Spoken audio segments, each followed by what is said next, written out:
Have you ever felt tired, not the kind of tired that sleep can fix, but the kind that lives deep in your chest? The kind where even small things feel heavy? Where you wake up and already feel drained, like you've been fighting battles no one can see. You smile, you show up, you keep going, but inside it feels like your heart is running on empty. That's not just tiredness, that's emotional exhaustion. When your mind and body are saying, I can't keep doing this anymore. And the scary part? Most people don't even notice it happening until they completely shut down. Today, I want to take you on a journey through 5 things that slowly lead to emotional exhaustion and the psychology behind why your brain and heart react this way. Because understanding what's happening inside you, that's the first step to healing. 1. Carrying everyone's problems but ignoring your own. Meet Lisa.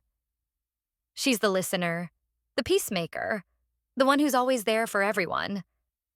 But lately, she feels numb, like she's lost herself while trying to save others. In psychology, this is known as empathic distress. Your brain's mirror neurons, the ones that make you feel others' emotions, start firing constantly. Eventually, your emotional system becomes overstimulated. You begin to confuse other people's pain with your own.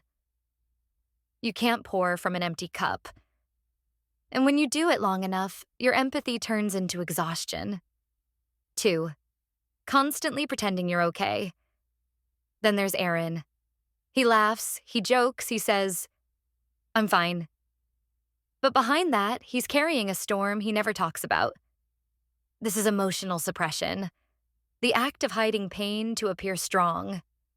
When you suppress emotions, your brain's amygdala and prefrontal cortex start battling each other.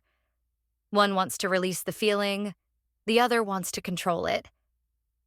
That inner conflict keeps your body in constant alert mode, draining your energy. You start feeling detached, not because you don't care, but because your brain shuts down emotional signals to protect you. 3. Living in constant stress and pressure. Imagine waking up and instantly thinking about your to-do list.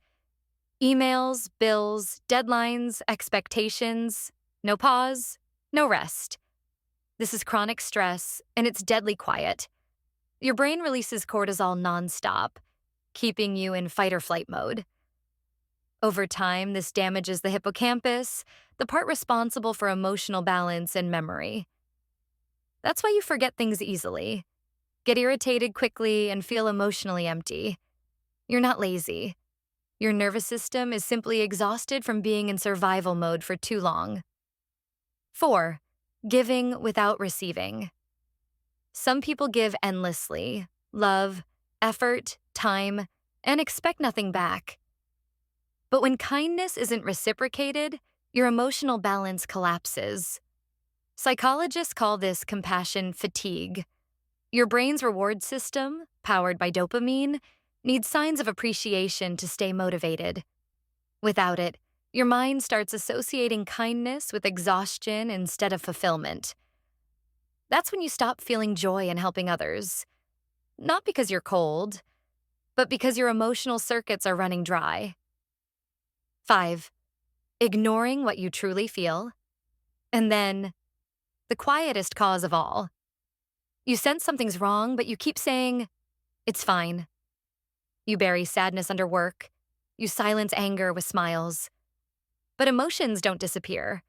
They store in your body. Psychologists call this psychosomatic stress.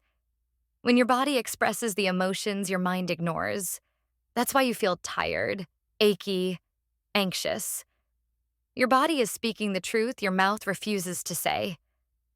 Emotional exhaustion doesn't happen overnight. It builds slowly, from being too kind, too quiet, too responsible, or too strong for too long. But here's the truth. You can heal. You can rest. You can set boundaries, express your feelings, and start giving your heart the same care you give others. In psychology, healing begins when awareness meets compassion. When you stop judging yourself for feeling tired and start honoring it as a signal for change. So take a deep breath. You're not broken, you're just tired of carrying the world on your own. And it's okay to put it down for a while.